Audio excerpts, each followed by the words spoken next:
happened to Miss Good, to our brother in Los Angeles, to the young man who was murdered the other day by ICE. But I do want to say that one of the things that I shared with over the past week at the Open Church here in the city of Chicago is that we conducted ourselves in a way to create elbow room and space for us to operate nonviolently, the John Lewis method, the King method, to enter this space in a way that when Rosa Parks sat down, when we took on the lunch counters, we came there unarmed, meaning to send a national message about the nation's cruelty. Madam President, your thoughts, and then we'll come forward with your guests. You know, the movement of the 1960s was particularly a movement of Black people who understood that they could not, they did not have the liberty to be misunderstood in the moment. And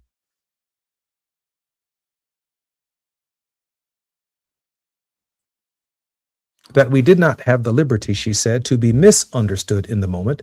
And so we cautiously and carefully came prepared to be spat on, to have milk thrown at us, to have coffee thrown at us, to be disrespected by law enforcement and everyone else who might find themselves in opposition, because part of that campaign was about the marketing of the message to the nation. And when John Lewis crossed that bridge and received a savage beating, and the water hoses and the dogs were turned on to the people, the nation saw those images in their living rooms, and they said something must be done about that. Madam President, we have about a minute before we come forward. Yes, something does have to be done. And I think one of the things that we'll talk about in this segment with my clergy friends who are here is the discipline that the people of God want to bring to this movement. It's different because we hear in these cases in Minnesota have people who are not people of color who've been killed, although we did have one brother who was killed at the end of 2025 while being detained by ICE. So we have to understand all these layered dynamics of race as well as faith that are playing into this situation today. But discipline is definitely required. We still are the people of God as Christians, other to stay true to those things. Madam President, why don't you take us out? Thank you for joining me. You're listening to the Jesse Jackson Jr. Show on WKBLA. I'm Reverend Terry Hord Owens. You're listening to The Faith Not the Fall. When we come forward, we will hear from 3 clergy who were present this weekend in Minneapolis. Stay tuned.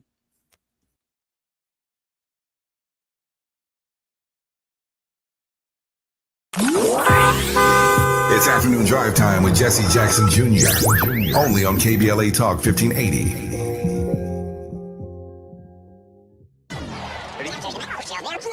Hey, KBLA delegation, you know what's better than laughing? Laughing while celebrating the legends who made us laugh in the first place. KBLA Talk 1580 is proud to present our annual Black History Month luncheon. And this year, we're honoring comedy greats, trailblazers who broke barriers, and funny bones at the same time. You had to grow up early when we was growing up because your parents were seen to the store to buy.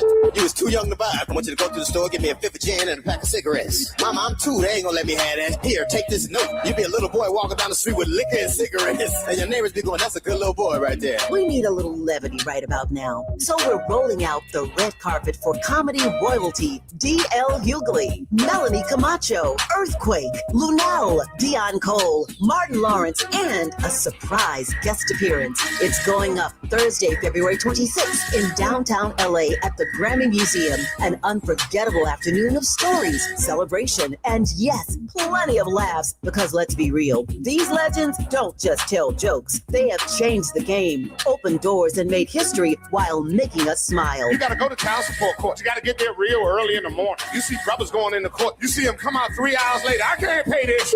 Let me talk to you, baby. Please, let me talk to the witness, Your Honor. Let me talk to the witness. Brother be working for 3 weeks, get his check is $43. This year, for the first time ever, we have set aside a limited number of individual tickets for the luncheon. They are going going to go fast. And when they're gone, they're gone. So if you want a single ticket, or if your company or organization wants to sponsor a table, move swiftly and get to KBLA1580.com right now. All these comedy giants in one room on one stage at the same time? Stop it! This event is going to sell out quicker than right now and sooner than at once. KBLA Talk 1580's annual Black History Month luncheon, Thursday, February 26th at the Grammy Museum. It's gonna be legendary, just like them. What's up? What's up? What's up? You got to laugh the pain away.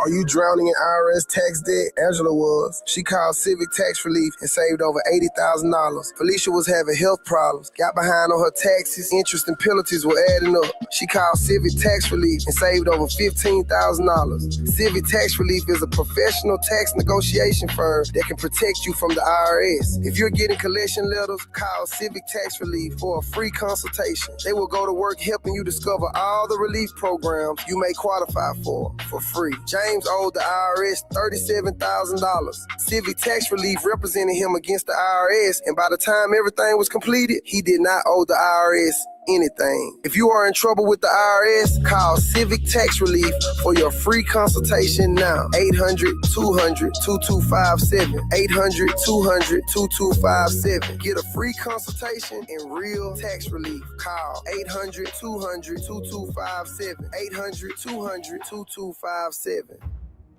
They call it progress, but progress has a price. Land once held in black hands, taken, stolen, erased. Acres paved into highways, fields burned, homes replaced by parking lots and broken promises. Every deed lost was a dream deferred.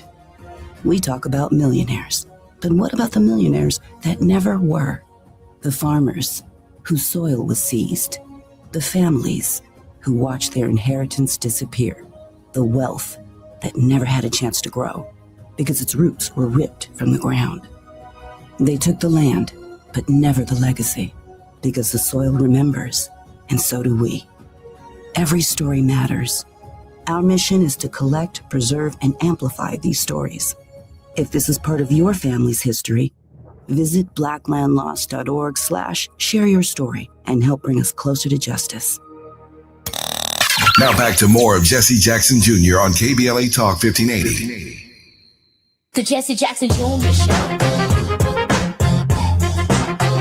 The Jesse Jackson Jr. Show.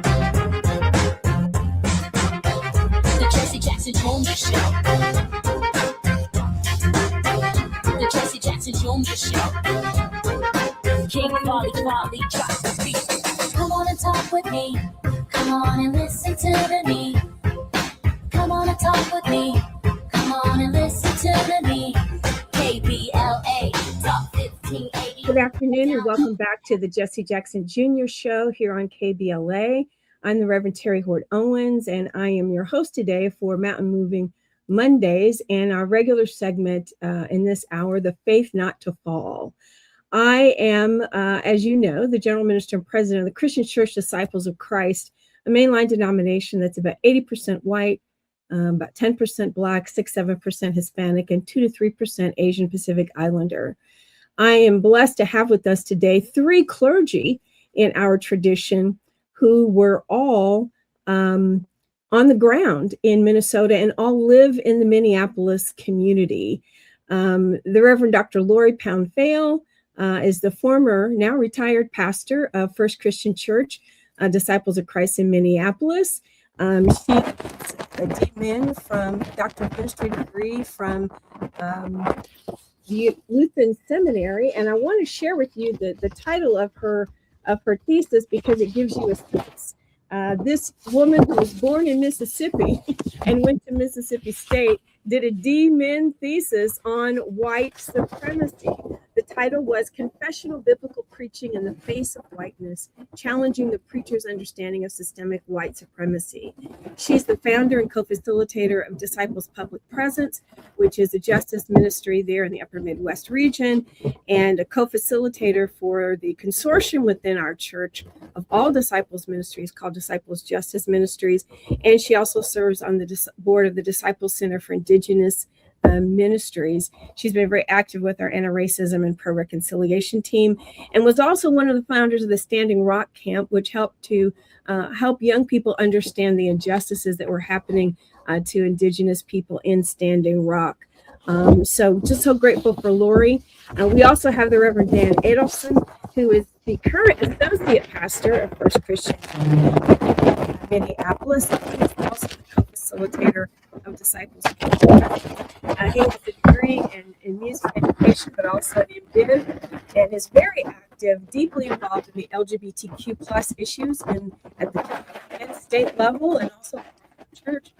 Serves on the executive and steering committees of Align Minneapolis, an interfaith collaboration of 17 Minneapolis churches, synagogues, and mosques, and people with lived experiences who are working together to address homelessness and poverty. And he also serves on the board of the Minnesota School Outreach Coalition, a collection of organizations committed to the well-being, joy, and successes of LGBTQIA plus youth in Minnesota. Dan's also on the Commission on Ministry in our region there. And he and Lori and I have all been in the streets together at various points in times. They're both very active with the Poor People's Campaign. And last but certainly not least, Dr. Rita Nakashima Brock, who is, I must say, the first Asian American woman to earn a doctorate in philosophy in religion and theology. She's a commissioned minister in our church.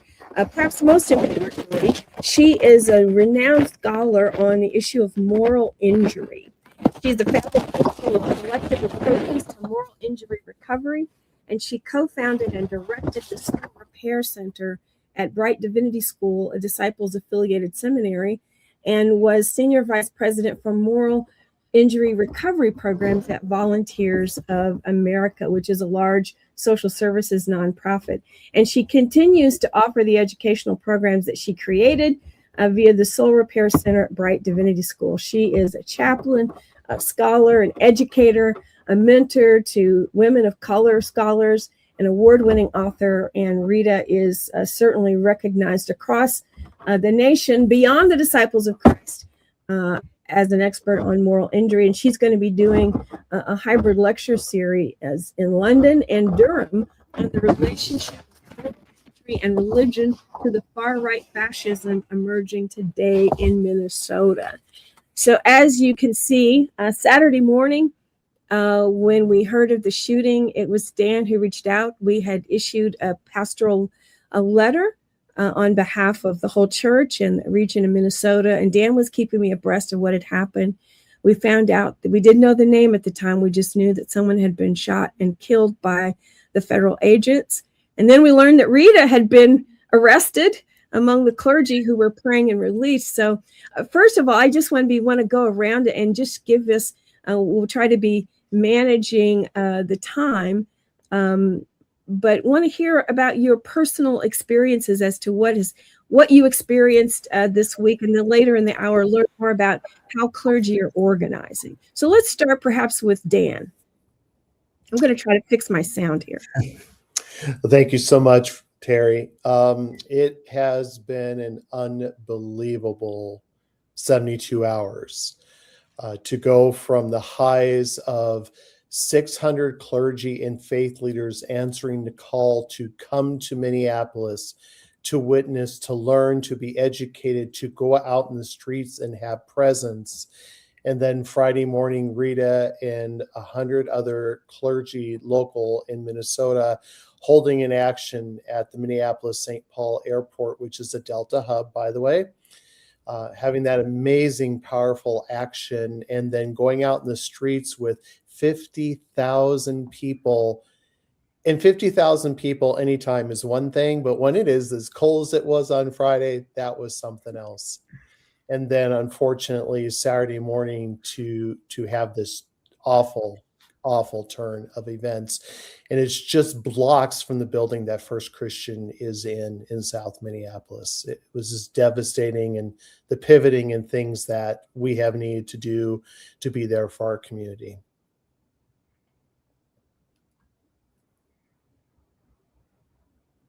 Jerry, I think you're muted.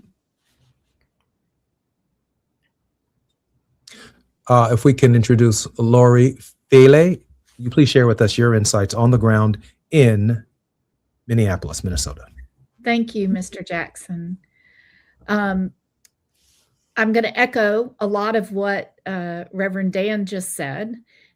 We gathered on a Friday with clergy from around the country, but not just clergy. People of all faiths were gathered together, and people of no faith were gathered together as we walked the streets of Minneapolis in a negative 22-degree weather with the wind chill, and then gathered at Target Center, which is quite interesting since we are all boycotting Target, but Target Center Target has the naming rights. Target Center opened the building for us. That's where if you like basketball, that's where the Timberwolves play. And they have issued many a statement in support for people who are in the resistance. So that was grateful to be there and gather for that rally. And then, as Reverend Dan said, we woke up Saturday morning and from this incredible high, only to find out that one of our legal observers was observing. We're doing that all over the city, which I'm sure Reverend Terry, you'll ask us about, but we're doing this all over the city, having legal observers. And of course, as far as I'm concerned, he was executed. So that was hard, and our communities felt it. I am retired from parish ministry, so I didn't have a congregation I needed to care for, but I have a neighborhood to care for. And that is what we did. We gathered in our neighborhoods. And as I understand it, First Christian opened their building just for warmth, for gathering, so that people who had been traumatized, if you heard Ernest Krim in that first hour, he was talking about the trauma that people experience, not only those who witnessed it, but who were even secondary observers and feeling that impact on the community. Rita, you were arrested praying. Tell us what happened. Sure. It wasn't my first rodeo getting arrested, but it was the best arrest I've ever experienced. We organized and were training all week. We even choreographed outside in the cold one night to get the feel of the cold and how to handle it, and also the formations we wanted to do when we got out on that roadway to close the airport. So when we got there, we were taken in coach buses from a church and emptied out, and we took the tram into the airport main area to get out to the road. When I got there were all these protesters already there, and it turns out they were union workers at the airport who were striking. And so we had a big crowd to cheer us on the whole time. We also had clergy who were not getting arrested, who were our helpers that were really important to the action, also with the airport workers. And we deliberately stood in a long straight line and knelt, and thankfully they got us knee pads to kneel on that cold ground. It was really cold. And we prayed the Lord's Prayer over and over as each one of us was taken and arrested. The airport police provided 3 heated buses for us. And then they took us a mile after it took about an hour to arrest us all. And after we were all arrested, the buses went about a mile to the airport police station, where they booked us and gave us citations and released us basically. And then we asked them to take us in the bus back to the church. The police officers on our buses actually asked permission to do that, but we didn't get it. But they let us wait in the buses till our rides came. So it was clear that all of the local police that arrested us, and they were from 6 suburbs, the airport police is tiny. So they brought in all these police officers from Eden Prairie and my officer was from Maple Grove. They were kind, and mostly kind and quite respectful. So it was not unpleasant. And we were well trained, and it was very carefully orchestrated. So then I was so exhausted from the being out in the cold so long. that I skipped the march, and I'm sorry I did, because it was 50,000 people and it would have been fabulous to march. But I did make the rally after. So the next morning, it was a gut punch, a real gut punch. When I woke up and had a cup of coffee and looked at my news feed. And so I turned on the radio, and then I found a live stream, and I watched the live stream for a couple of hours. And it was partly just horrifying, but also what can I do? What can I do? I'm 35 minutes from the site. I don't know that I would be any use down there because I'm kind of old and not real nimble. And then I got a message saying the church building is open. We need people to come and do spiritual care and first aid. So I went down there, and it was for me healing to be able to just be there and offer a service. And then to actually see the amazing people who came in who were cold and needed a hot drink and a snack and maybe someone to talk to for a while. And then they went right back out. They didn't go home. They went back out, most of them. Even some man who was really close to hypothermia he was there an hour getting warmed up. He went back out. And I was really deeply inspired by their determination that this murder should stand. And no one should be quiet about it. We've got to go to break really quickly, but when we come back, I want to hear more about the organization and the training that has taken place among the organizations that you are involved with. You're listening to the Jesse Jackson KBLA. This is the Reverend Terry Hort Owens. You're listening to The Faith Not to Fall. When we come forward, more from clergy who were on the ground in Minneapolis this weekend.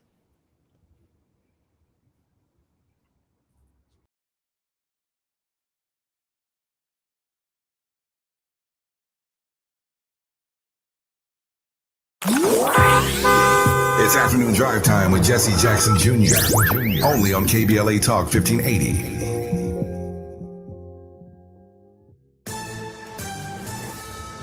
Amber Payton with BIN News Now. Chicago joined nationwide anti-ICE protests after the fatal shooting of ICU nurse Alex Preddy in Minneapolis. We are not okay with this, Chicago. That's Black Mayor Brandon Johnson, who marched with demonstrators downtown condemning the Trump administration's immigration enforcement, while faith leaders also held a prayer vigil calling for accountability and solidarity with Minnesota. Black Florida Democratic Congressman Maxwell Frost was assaulted during a private party at the Sundance Film Festival in Utah. According to police, an uninvited man entered the event at a Park City bar after being turned away and then assaulted Frost and a female guest. The suspect has been arrested. And longtime D.C. Delegate Eleanor Holmes Norton, who is Black, has ended her re-election campaign after filing termination paperwork with the FEC. The 88-year-old has represented Washington, D.C. since 1990. Get BIN News Now on demand 24/7 on the iHeartRadio app.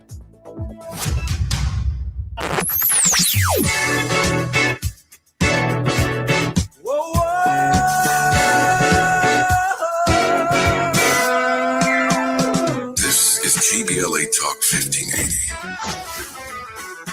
Talk radio. That's music to your ears.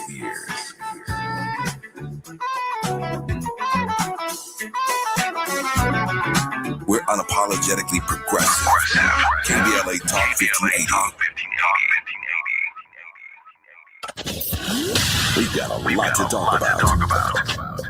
Hi, I'm Zoe Williams, aka the Voice of Reason, encouraging you to join me weekdays from 7 to 9 p.m. for the world's most intriguing relationship radio roundtable. Every night, I facilitate and encourage our loyal listeners to participate in the most engaging relationship discussions you'll hear anywhere. So make it a point to rendezvous with me, Zoe Williams, the Voice of Reason, Monday through Friday, 7 to 9 p.m. Pacific Standard Time. Trust me, your relationships will never be the same. The VOR is on fire tonight. Unapologetically progressive. KBLA Talk 1580. We've got your black.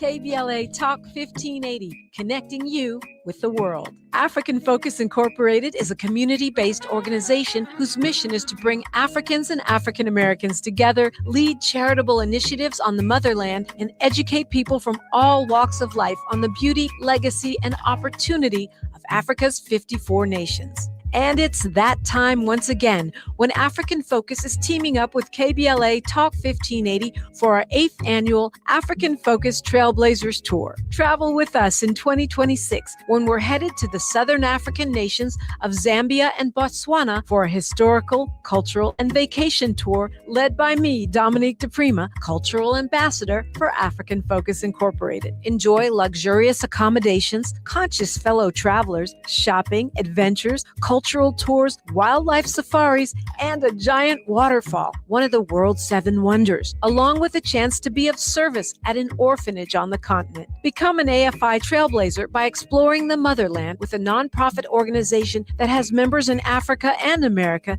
to help roll out the red carpet for you, and together we'll make a difference and have fun doing it. For more information, visit africanfocus.org or call 310-676-7300. That's 310-676-7300 or africanfocus.org. Whether it's stateside or exploring the diaspora, we're with you every step of the way. African Focus and KBLA Talk 1580.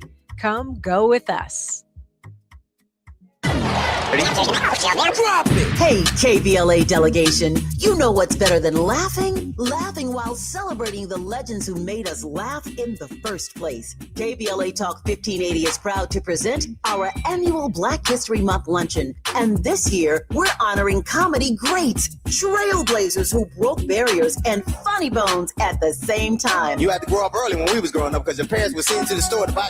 You was too young to buy. I want you to go to the store, get me a 5th of gin and a pack of cigarettes. Mama, I'm 2. They ain't gonna let me have that. Here, take this note. You be a little boy walking down the street with liquor and cigarettes. And your neighbors be going, that's a good little boy right there. We need a little levity right about now. So we're rolling out the red carpet for comedy royalty. D.L. Hughley, Melanie Camacho, Earthquake, Lunel, Dion Cole, Martin Lawrence, and a surprise guest appearance. It's going up Thursday, February 26th in downtown LA at the Grammy Museum. An unforgettable afternoon of stories, celebration, and yes, plenty of laughs. Because let's be real, these legends don't just tell jokes. They have changed the game, opened doors, and made history while making us smile. You gotta go to child support court. You gotta get there real early in the morning. You see brothers going in the court. You see them come out 3 hours later. I can't pay this.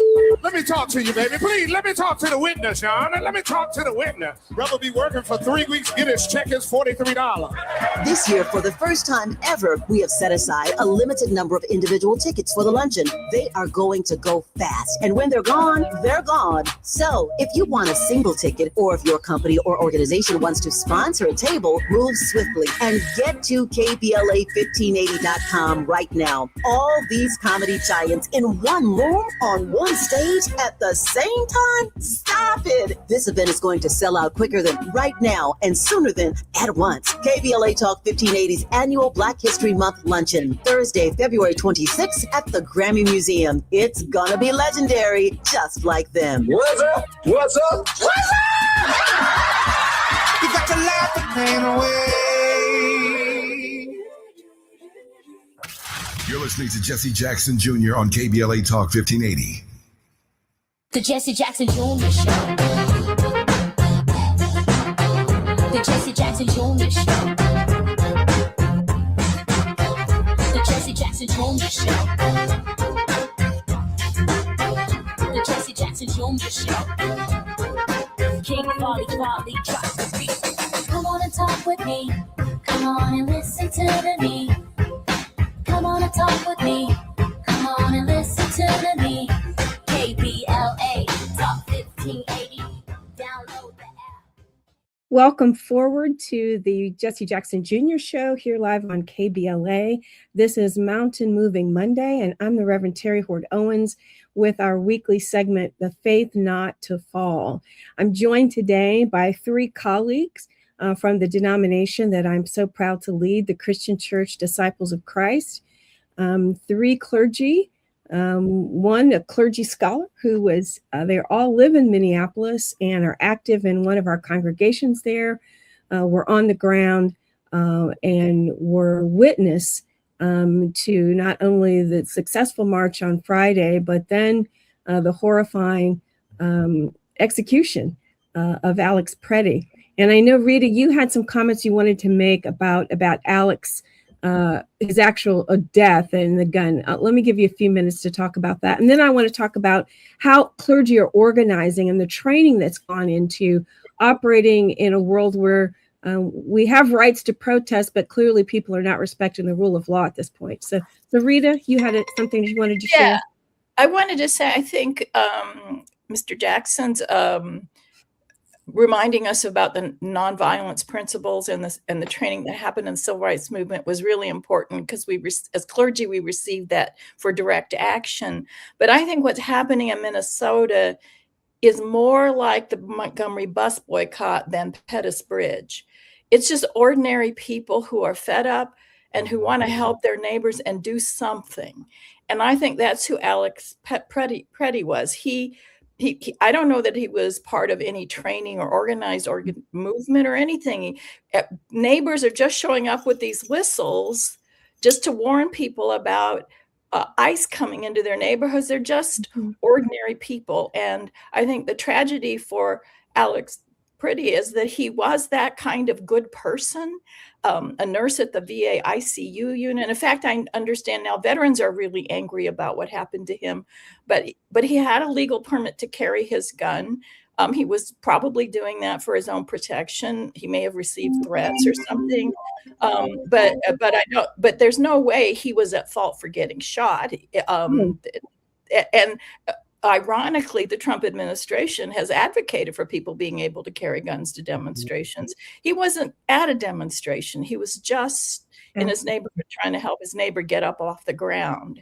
And so I think it's a tragedy. But the other side effect, I think, of trying to blame him for having a gun is that people who are Second Amendment people are now reconsidering their support for ICE and for what's been happening, because they're angry that he's being blamed for owning a gun. So it's an odd way that the coalition may actually grow.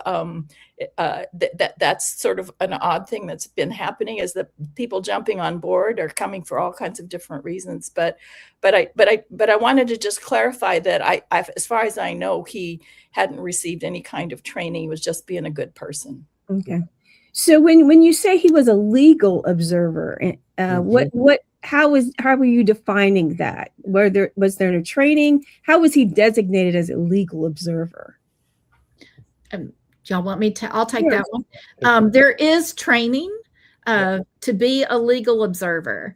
And part of that training is that what you are doing is documenting. You are videoing. You are, if your phone dies, you've got a pad and pen and you're writing, you're documenting what's happening. What happened with Alex, what it appears happens from the videos, is that a woman got pushed and he went to help her. And so in the midst of that, then of course the ICE agents became, I don't know, angry. And we know how that ended. So it wasn't that he was there. There wasn't necessarily a protest. One of the things that's happening here in Minneapolis, in fact, I was on a phone call today from a Methodist clergy in Texas wanting to know about coming up to join the protest. And I had to say, which protest? Because everybody is doing things in their neighborhood. I mean, there's vigils at Renee Good's site. There's vigils at Alex's site. There's still vigils at Mr. Floyd's site. So we have vigils happening all over. The protest only happen really when something happens, like then there's a protest. So he was just out on the street observing, as I do for the school behind me, watching for ICE. I don't want to dare presume to speak for Jesse, but I do think that the question, what he and I were discussing, was that sort of back in the day and even today, Black people and other people of color cannot show up to these events armed. Oh, of course. We don't have the liberty to, we will be the last people to be afforded the presumption that we are simply executing our Second Amendment rights. And I think that in all the conversations, that's what I keep going to is you all were there for George Floyd. That blew up, not a little over 5 years ago. Rita and I had a chance to visit that Memorial Square together this spring when we were there for your retirement, Lori.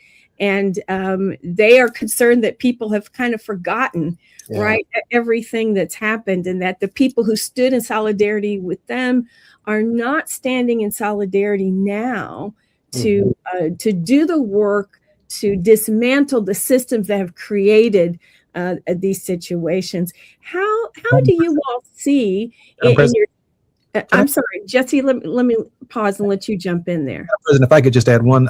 First of all, I appreciate Reverend Brock's thinking and the nuances, which I think are profoundly brilliant and very important to make. But I should share with you that, there is the Kyle Rittenhouse effect, the perception. Yeah. We can't ignore that going into these protests. Right. There is the idea that even from the highest pulpit in the nation, the bully pulpit, Carolyn Levitt, the press secretary to the president of the United States, calls us the libs, the radical left. It's not, as President Owens is suggesting, it's not bound by color. And so when you come armed to this event, you are the frenemy. You are the frenemy in this context. And it is deeply, deeply troubling for our training processes to even be caught blindly we need unarmed truth. Let me leave it at that, Madam President. Yeah. I would just say that at any protest action, we are told no weapons. Yeah. So that is absolutely true. It's just that there wasn't an organized protest he was at. Right. No, and I would like to talk a little bit about what that neighborhood is like so people have a better context of what this is. So this neighborhood, 26th and Nicollet, has a nickname. Its nickname is called Eat Street because for several blocks in both directions, 26th, Nicollet, and the surrounding streets, is full of immigrant-owned restaurants and businesses and little shops. It is a rich tapestry of what makes the Twin Cities what it is. Service organizations, you name it. And it's just, there's this richness and this beauty which is also why this happening where it did is just so heartbreaking for us here in the cities and for all of our immigrant communities that are already hiding in fear and they're struggling and all the things that are happening right now. Yes. Dan, that's a great point. And we're going to come back to that. When we come forward, we'll continue our conversation with these clergy who have been on the ground in Minneapolis. You're listening to the Jesse Jackson Jr. Show. I'm Reverend Terry Howard Owens. It's Monday and it's the faith not to fall. While you're stuck in traffic, we can at least bring you up to speed on the news of the day. You're listening to Jesse Jackson Jr. only on KBLA Talk 1580.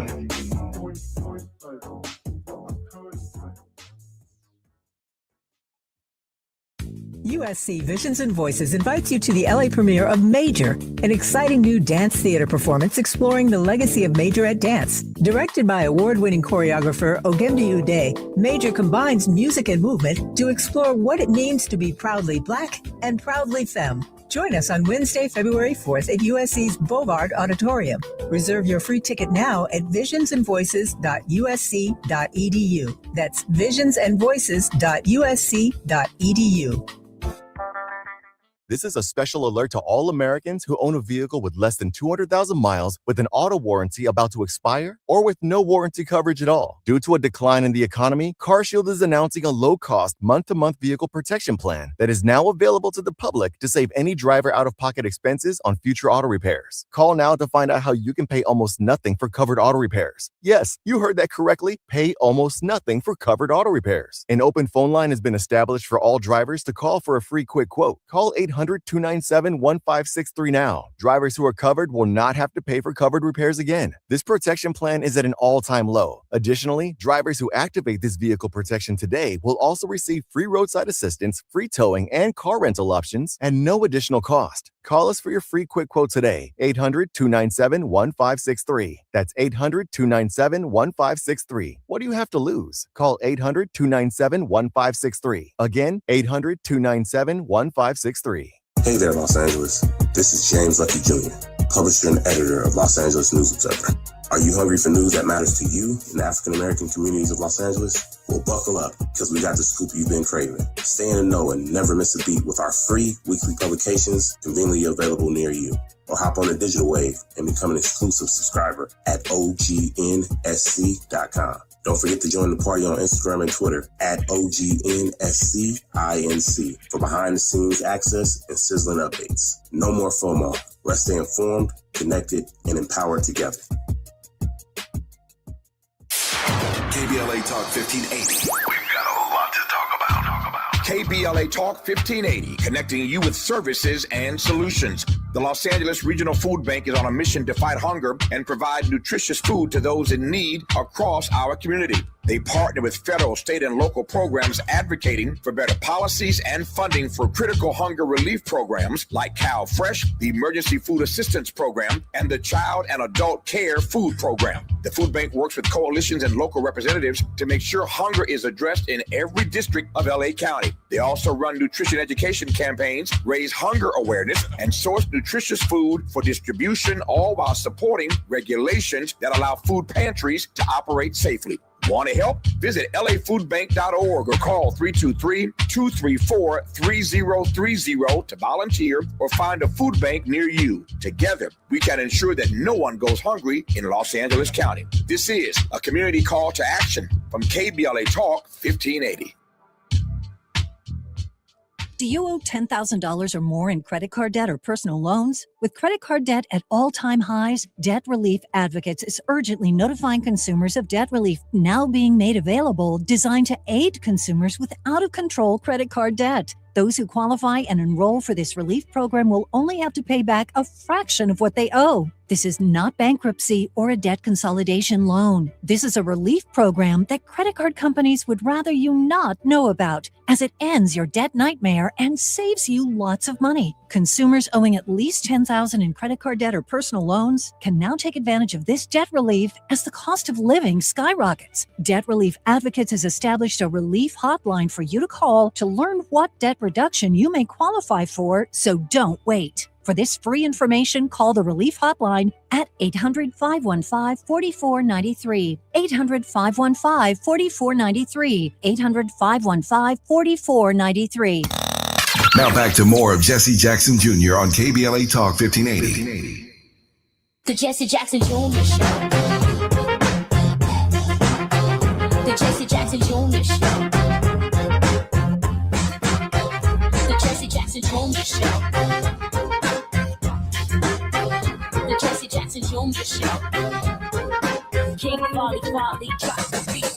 Come on and talk with me. Come on and listen to me. Come on and talk with me. Come on and listen to me. KBLA Talk 1580. Thank you so much for coming back and joining us on the Jesse Jackson Jr. Show here on Mountain Moving Mondays. I'm the Reverend Terry Hord Owens with our weekly segment, The Faith Not to Fall.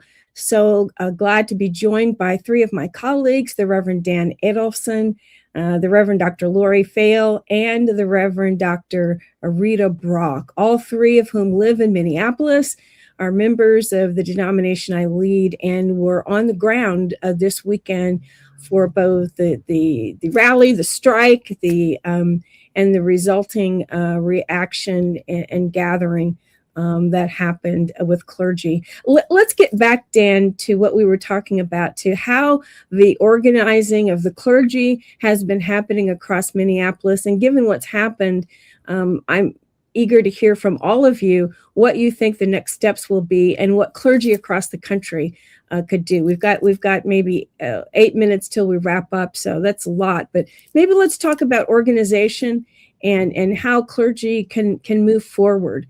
This seems to be an inflection point, but we've been here before. And so I'm just curious as to what folks are thinking about there in Minneapolis. I'm going to let Lori and Rita talk to the broader organizing thing. What I do want to talk about is something that clergy can do wherever they are.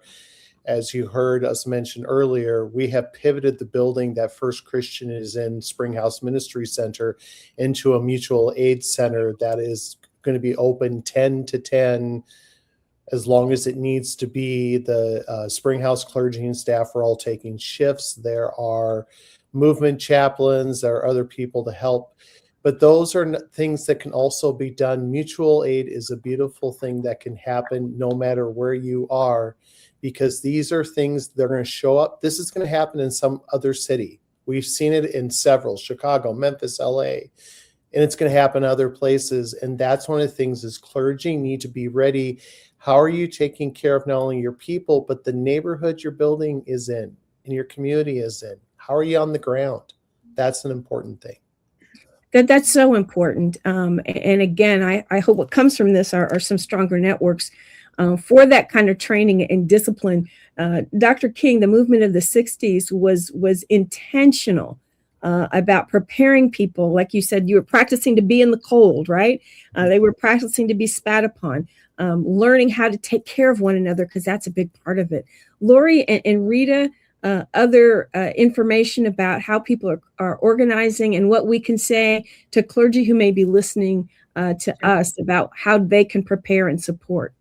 Yes, I think it's fair to say that Minneapolis clergy, as well as just Minneapolis, learned much about ourselves after Mr. Floyd was murdered. At that point, we were angry at the city, right? We're angry at the police. We were angry at the systemic white supremacy systems in place that are still there that needed to come down. And so we worked together, but there was a lot of tension. Now, over the past 5, 6 years, we have learned to work together. And so we have multi-faith organizations, clergy-wise, that work together to form this training that we had on Thursday and to issue the call. Outside of those multi-faith clergy groups, there were other organizations, and Rita was involved with one. And so it was unions, it was clergy, it was schools, unions, you name it, worked together to pull off on Thursday a training to make sure people knew how to show up nonviolent, peacefully, but resist. And resist as long as we can. We hope will end soon, but we are still resisting. And so it was a community effort, and it took everybody. It took every type of group in Minnesota, in Minneapolis and St. Paul to pull this off. And as I said, it's different now because we are all part of the resistance. And we also learned how to work together after Mr. Floyd was murdered. Absolutely. Yeah. I was going to say, we learned, I mean, the people that trained us were union people. Clergy are not normally trying to close airports and picket CEOs of corporations and all of those kinds of things that unions have to do to maintain themselves and their people. So they have a lot of experience. They have a lot of experience closing our airport. So they knew the terrain. They knew what you needed to do to prepare, how to stay safe. All of those things. And so when I went into that action, I wasn't afraid at all. I felt confident. I was in good hands. I knew what to say and do at the right moments if I got arrested and what my rights were. And we had phone numbers written on our arms so we could get our one phone call. All of that happened. And I only had one moment where I was actually brought up short and started to doubt what was going on. And that's when we were in that long line and police from all those departments started to show up behind us, and they were in riot gear.